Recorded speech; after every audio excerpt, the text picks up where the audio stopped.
I need them. Unless you're going to make me read something and then. No, I'm not going to make you read anything.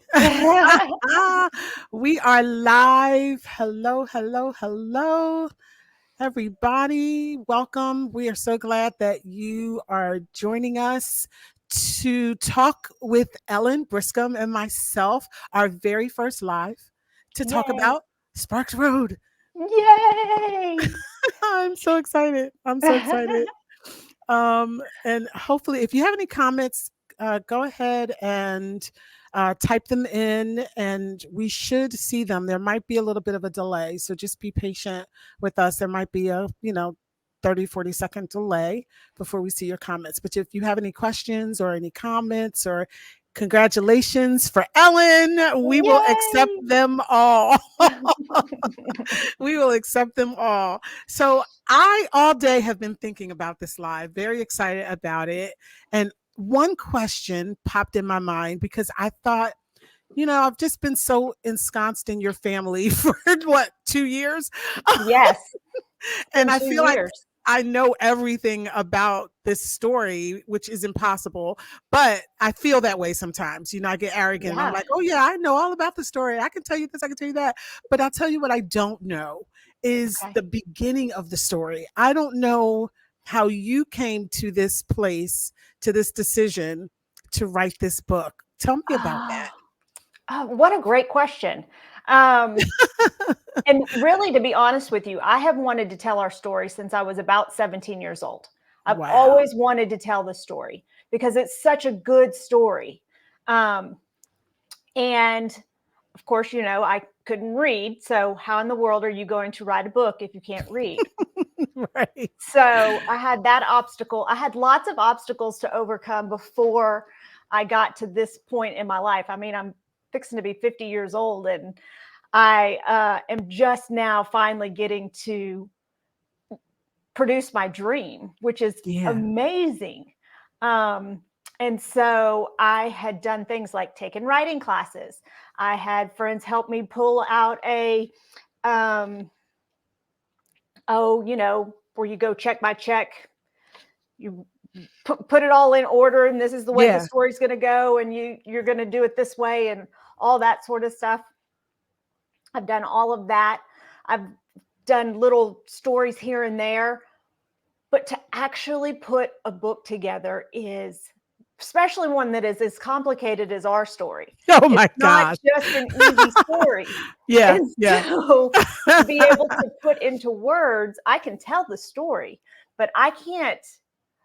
I was having such a hard time before I met you, and I'm so grateful that I met you because there's no way this project would have ever come to fruition had we not gotten together. And it's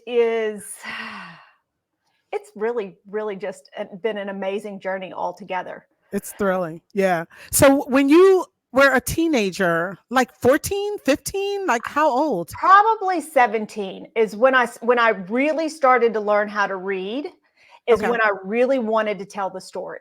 Okay. Because it was such an accomplishment and it wasn't just 17. I mean, it took me years and years. I mean, the years I went to college learning how to read and catch up on all the stuff I had missed from before.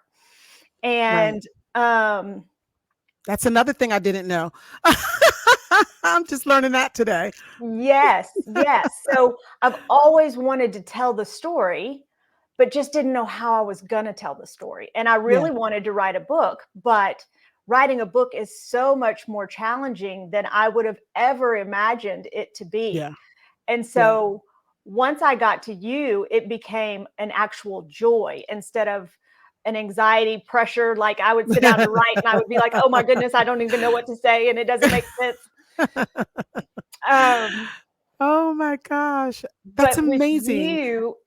We've been able to go down this journey where we interviewed all of our parents. The fact that we were able to interview all of my parents. Yes. That's what maybe people don't know about this story is that it really had to be told from 8 different perspectives, from all 4 parents, all 4 sisters, capturing everybody's kind of essence and attitude and mindset and accomplishments and struggles. And it has been, like you said, it's been a we have a journey. full book and we've barely scratched the surface. And Like, right.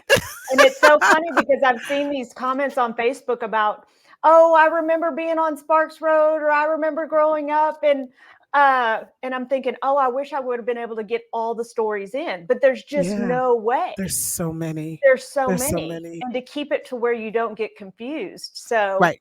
Right. building the characters and the scenery and the relationships. Yeah.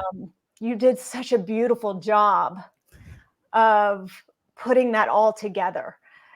And what's funny is we're here at the end where it's all done and we're like, yay, we did it. It's great. But what we didn't talk about is the first 3 times we tried to write it and we're like, nope, that's not right. And kudos to you. I was just talking about you to somebody, it was either today or yesterday, about how wonderful it has been to work with you. I'm actually going to do a video specifically about the ghostwriter author relationship, because a lot of people think that when you hire a ghostwriter, the ghostwriter does all the writing, and that's not true. Right. The author is an integral part of the process, and you even more so. I think you are the model of what a good client relationship is to have with a ghostwriter, because you didn't know very much about the authoring world. No. And yet you were able to say, when we finished that first draft, you were like, Ange, you're amazing. I love your writing, but this is not it. Yeah. This is not it. And Yeah. I think that's such an important thing for people to do when they are hiring someone, particularly to tell their story. Nobody knows your story like you do. And that first time just didn't get it. It just didn't capture who you were.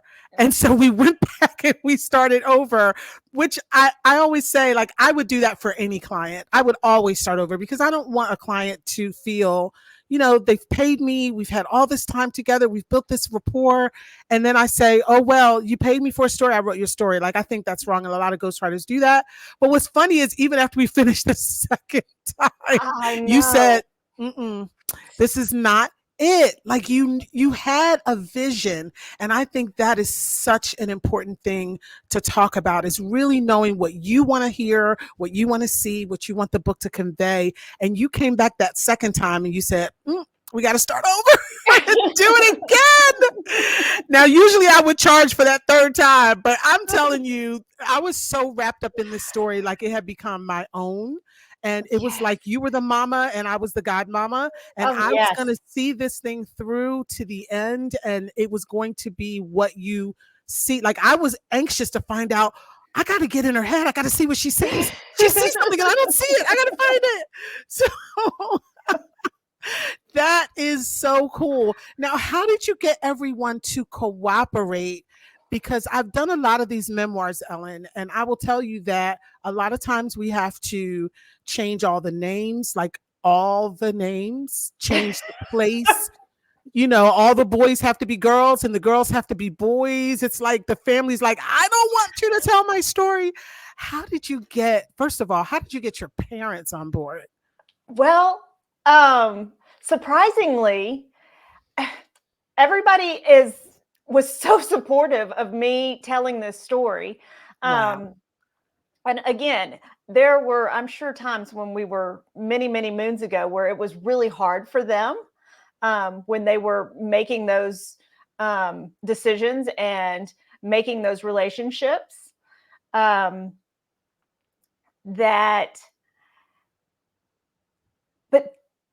the fact of the matter is, they all still get along. They all still have relationships with each other. They all still have relationships with all of us girls. So nobody was really, when I said, I just want to tell the story, and they were like, of course you do. You've been wanting to do this forever. Of course. What can we do to support you? And every single one of them, like I said, we interviewed everybody. And as we continue on into book 2, because, book 1, you just can't get it all in there. We'll have to continue to interview. Yeah. And I think that everybody loves each other and everybody still gets along. And I think that has a huge part to do with why everybody was okay with Yeah. telling this story. That blew me away that when I remember the first day, I remember it like it was yesterday when you said, "Oh yeah, we all still have Thanksgiving together. We all still have Christmas together. We babysit each other's, kids and grandkids, and we fix each other's cars, and I'm going here to take this mom shopping, and this dad needs somebody to come sit with him after surgery." And I'm like, after all you guys went through together, after this crazy, crazy story, you're still a unit and Yes. still working together and loving each other. I had to meet these people. I had to meet these people. So now what about your sisters? Because now that's a different story. Were they all equally excited, or did you need to Yes. twist some arms? No, really. And it's so funny because my sister Jennifer is probably the most difficult to get information out of. She's not like, here's my open book. She's much more reserved. Right, right. And even Jen was more than willing to tell her parts of the story or what was going on at for her at that time Yeah, in her life. yeah. Um, and really everybody, it's just such a good story. You can't not share it. You have It's to a share it. great story. Yeah, this is not a story that I've ever heard before. Mhm. Um, it's not that I don't believe others have done it. It's just no Oh, one yeah. has ever really talked about it. And for this book to be a true story, based on a true story, I think gives it a little extra cachet. It's a little more exciting. It's a little more salacious. For those of you who don't know, there's some steamy parts in the book. Not made for younger eyes or ears. It gets really racy at some parts, but other parts are just like heartbreak, and like difficult decisions that had to be made by people in your family. And then to hear that you all are still together after all of that. When I say that your family is magical, that's why I always, when you tell me to choose my favorite line from the book, I choose that line because I think your family is magical. I cannot imagine Well, any other family. My family couldn't do it.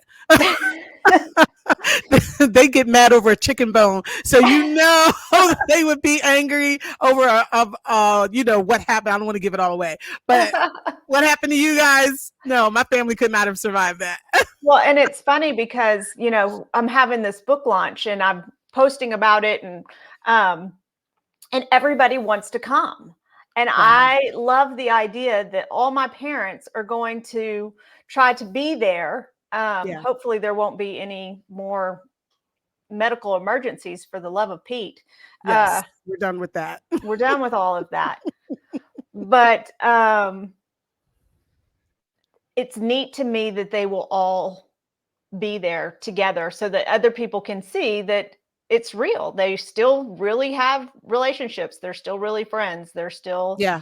Um, they still are involved in all of our kids' lives. What about regrets? Now that you're through the first part of the process, is there anything that you would say you regret Hmm. or you wish you had done differently, or I how wish do I you would have feel done about it it? sooner.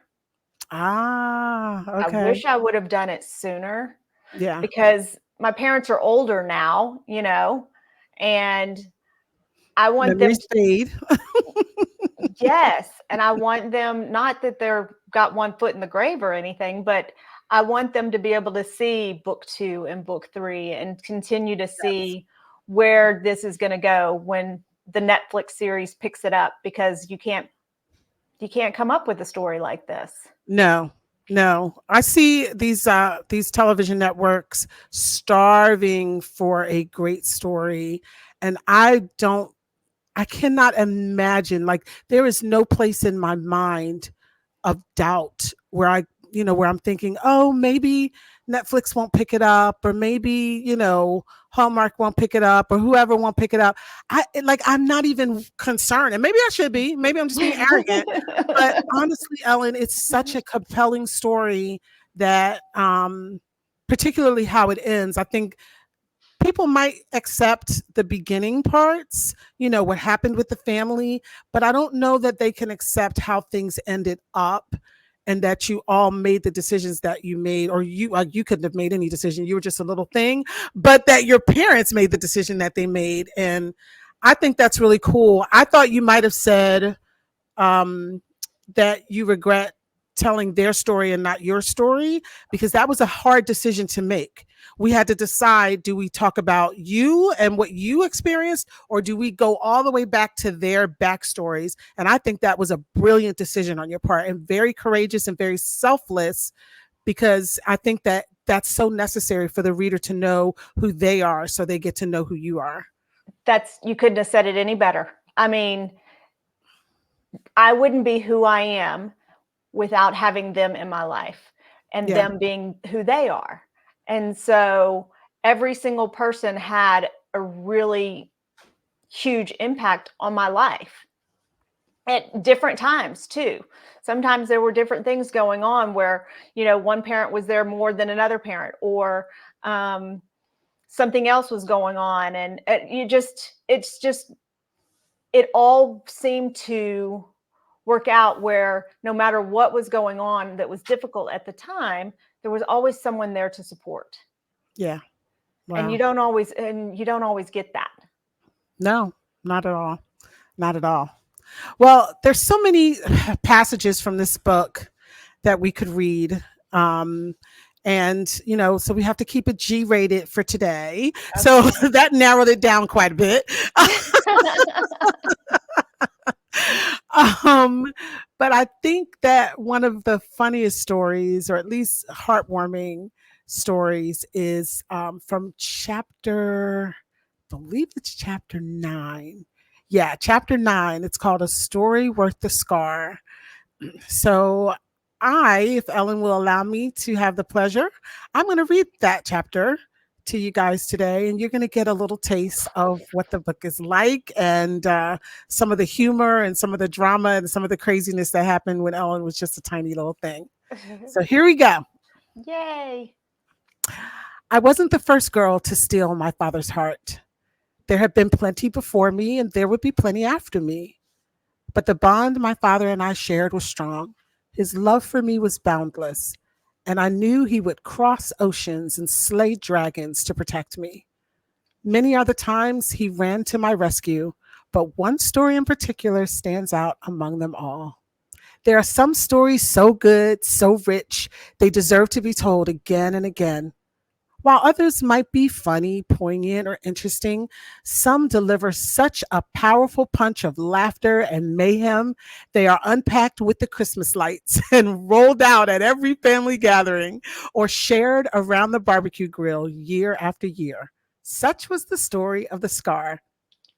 The day was coming to an end, the sun depriving South Texas of its golden glow, giving way to a dip in temperature and a chill that hung in the air.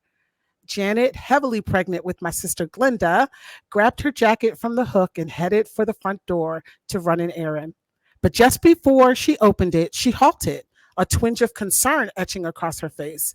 Her eyes shifted towards Mike, a mixture of care and uncertainty.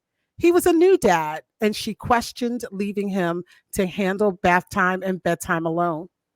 She spoke softly, her words laden with consideration. Mike, are you absolutely certain you'll be all right here with Ellen? It's only going to be a few hours, but I can easily cancel my plans if you'd rather not. Mike smiled. Janet, relax. Go have fun. I think I'm capable of taking care of our 2-year-old for a few hours. Besides, I only have to give her a bath and then she's off to bed. He lifted me into his arms, kissed my mom, and gave her a little push out the door. Don't worry, we'll be fine. How hard can it be? How hard can it be? A chill coursed through the room as the tail end of the wind swept through the house, its icy fingers tracing over my skin. My father closed the door and rubbed a warm hand over my arm. He carried me down the hallway toward the bathroom to begin what should have been a typical nighttime ritual of a bath followed by bedtime. But this night would be anything but typical.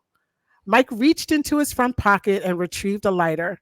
His smile met my eyes before he lit the old wall furnace to provide warmth in the chilly bathroom.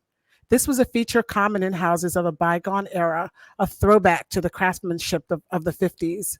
The scent of gas filled the air as my father turned the knob, and I watched with wide eyed wonder as he caressed a burst of flames. The furnace roared to life, sending warm air into the bathroom. With the bathroom heated up, my father pulled back the curtain above the tub and turned on the water. He put the back of his hand under the water to test it, then lowered my hand toward the faucet. My fingers met the stream. Excitement bubbled as I splashed my hand under the spigot, getting Dad's clothes wet. Recognizing my eagerness to get in my bubble bath, my father undressed me. As he prepared to lower me into the tub, a realization crossed his face. The towel had been left behind. He lifted a finger of caution as he set me on the floor. Just a moment, little one. Don't try to get in the water yet. I'll be right back. He disappeared into my bedroom. Seconds later, he heard a sound that must have stopped his heart, the slam of the bathroom door echoing down the hall. Expletive, I won't say. But you guys can guess what he said when he heard the door close. The word slipped through his lips as he sprinted back down the hallway. He reached the bathroom door and confirmed his worst fear: locked. He rattled the doorknob, but it was too late. My little hands had purposely or inadvertently turned the lock, trapping my father outside. Another expletive. He muttered his expletive again under his breath. Ellen, he said in a fake sing-songy voice, open the door. Just turn the knob, sweetheart. Too little to understand, I joined in the fun. Daddy? He lowered himself down on all fours, peeking under the gap beneath the door. The fibers of the carpet brushed against his face as he strained to catch a glimpse of me. A sigh escaped his lips, a mixture of tension and relief as he caught the sight of my feet on the other side. His worries were alleviated, at least for the moment. I was okay.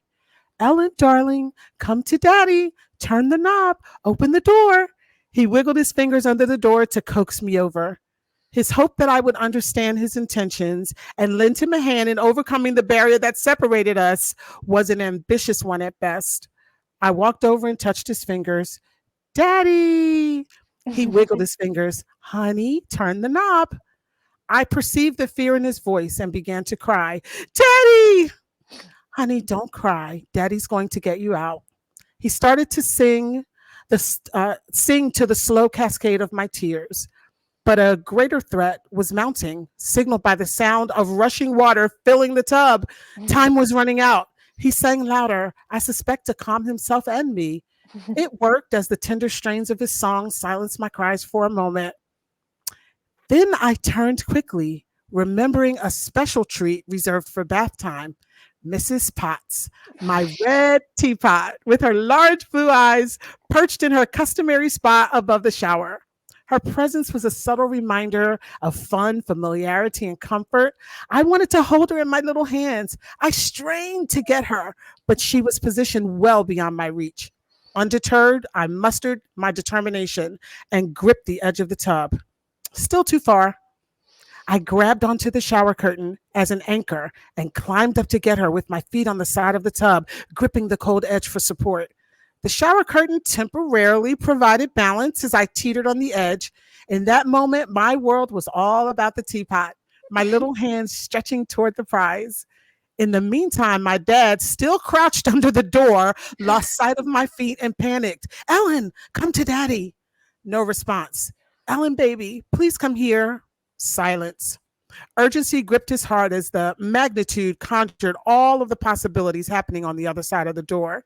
He rushed outside to see me from the bathroom window and found me in my precarious position on the tub's edge, close to reaching the prize teapot. Ellen, his voice carried an air of command. Ellen, get down. Go stand by the door. His words, though protective in tone, had a fatherly firmness. He was probably remembering his promise to my mother that he could handle things. How hard can it be? I glanced at my dad at the window and returned my focus to getting Mrs. Potts. I was determined to have her and stretched my tiny body to claim my treasure. That decision set off a chain of consequences. A stretch of my body to its limits lifted me onto my tiptoes, my left hand extending toward the teapot, while my right hand tugged at the shower curtain for added leverage. Every muscle strained as I reached. Then, as if choreographed by misfortune, the shower rod gave way. On its way down, the metal rod smacked me in the face, a painful blow that left me reeling. I tumbled from my perch, my world spinning, as I met the cold, unforgiving bathroom floor. Outside, my father's heart, oh, sorry guys, lost my place. My father's heart raced as he watched the events unfold, powerless to interrupt my fate. Suddenly, his parental instincts overpowered his helplessness. In a swift motion, he shattered the window pane, the glass falling like a cascade of diamonds. He lifted the window and climbed in with the urgency of a firefighter rescuing a precious life from a blaze. My screams intertwined with my cries as both fear and pain took over. Blood trickled down my face, mingling together with my tears. My father's arms wrapped around me. Expletive! He took me to my bedroom, wrapped me in a yellow and white bedspread, and rushed me to the emergency room. I received 4 stitches in my chin that night. Though I ended up with a scar, I was gifted with one of the best stories my family loves to tell.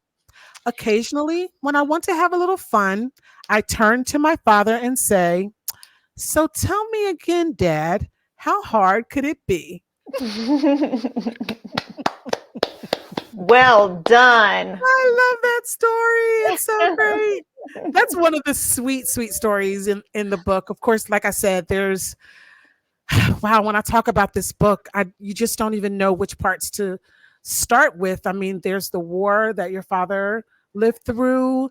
There was all the drama that your mom experienced, Janet. There's, there's a little bit of international flair in there, with Linda's parents. And Yes. there's just so much. But then it gets into the nitty gritty, which is what happened between these 4 people.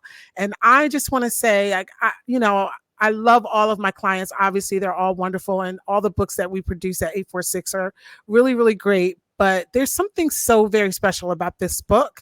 And I want to encourage anybody, everybody who sees this, hear this, if you are looking for a good read, just wholesome, powerful, emotive, moving, exciting, funny, if you're looking for something that really meets cuts the mustard, as my mother would say, this is the book, right? I mean, I can brag for you. I know you would not brag for yourself, but I can brag for you because I know what you went through. So we're coming up on time. We've just got a few minutes left. So I'm just curious, how are you feeling now that the writing is over and the marketing, the advertising, the interviews, and all of that is about to begin? The marketing piece makes me very nervous.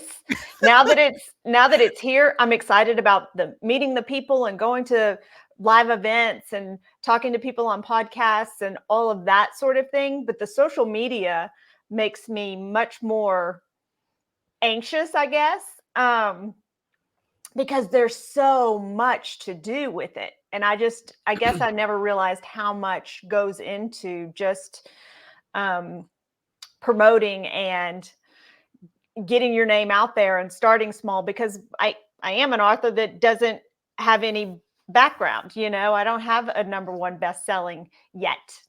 We have, it's but coming. You will. Oh, but it will. You will. This book is going to rocket to #1. I don't have the slightest doubt. But you're right. That's the part of writing the book that some people know about and it stops them.